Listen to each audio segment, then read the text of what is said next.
নাগরিকত্ব হারানোর ভয়ে এক গৃহবধূর আত্মহত্যার অভিযোগ উঠেছে দুর্গাপুর ইস্পাত নগরীর 9 নম্বর ওয়ার্ডের হর্ষবর্ধন এলাকায়। মৃতার নাম সুবর্ণা গুই সাহা, বয়স 37। ডিভিসির কর্মী রণজিৎ গুইয়ের স্ত্রী তিনি। তাদের 7 বছরের এক কন্যা সন্তানও রয়েছে। পরিবারের অভিযোগ 2002 সালে ভোটার তালিকায় সুবর্ণার বাবা মায়ের নাম না থাকায় এবং এসআইআর চালুর পর নাগরিকত্ব হারানোর আশঙ্কায় তিনি মানসিক চাপে ছিলেন। যদিও তার নিজের ভোটার কার্ড ছিল। জামাই শিবশঙ্কর সাহা কেন্দ্রীয় সরকারের বিরুদ্ধে ক্ষোভ প্রকাশ করেন। তৃণমূলের 9 নম্বর ওয়ার্ডের ভোট রক্ষক মৈনাক ভট্টাচার্য বলেন, এসআইআর এর জেরে নিরীহ মানুষের প্রাণ যাচ্ছে। বিষয়টি রাজ্যের মন্ত্রী প্রদীপ মজুমদারকে জানানো হয়েছে। ঘটনায় এলাকায় তীব্র চাঞ্চল্য সৃষ্টি হয়েছে। এলাকা জুড়ে নেমে এসেছে শোকের ছায়া। ওই এনআইএ নিয়েই সব গন্ডগোল, এসআইআর নিয়েই গন্ডগোল। এসআইআর নিয়েই ওরা বুঝেছে যে তোর ভোট উঠবে না, তোর এরপরে এনআরসি হবে, তোরা জেলে নিয়ে যাবে, এই সব বুঝেছে। কে বুঝাইছে? ও ইউটিউব দেখেছে সব বুঝেছে। আর এই যে সাংবাদিকদের মরে যায়, তাই আমার মেয়ের কি হবে? ওনার হাজবেন্ড কোথায় থাকেন? মানে আপনার জামাই?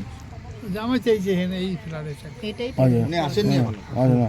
আর বলছি, আপনি কত সালে এসেছেন ইন্ডিয়াতে? আমি 90 সালের আগে ইন্ডিয়াতে এসেছেন।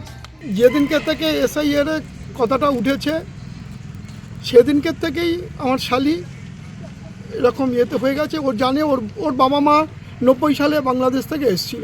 ও এখানেই পড়াশোনা করেছে, এখানেই সব কিছু করেছে, 45 বছর এখানেই কাটিয়েছে। বিয়ে হয়েছে এখানকার ছেলের সাথেই। এখন ও ফর্ম ফিল আপের সময় দেখা যাচ্ছে ওর মার 2002 সালে নাম নেই, ওর মার নাম নেই। তার জন্য আতঙ্কিত হয়ে পড়েছে। আবার বারবার টিভিতে দেখছে সিএ হবে, এনআরসি হবে। আমার এনআরসি হলে আমার মেয়ে কি হবে, আমার মেয়ের নাম উঠবে না।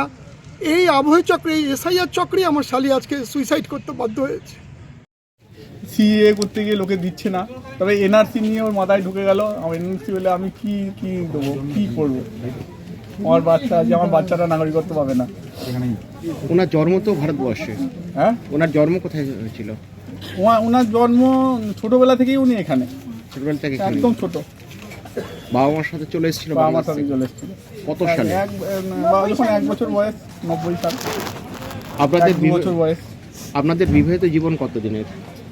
বিবাহিত জীবন 9 বছর।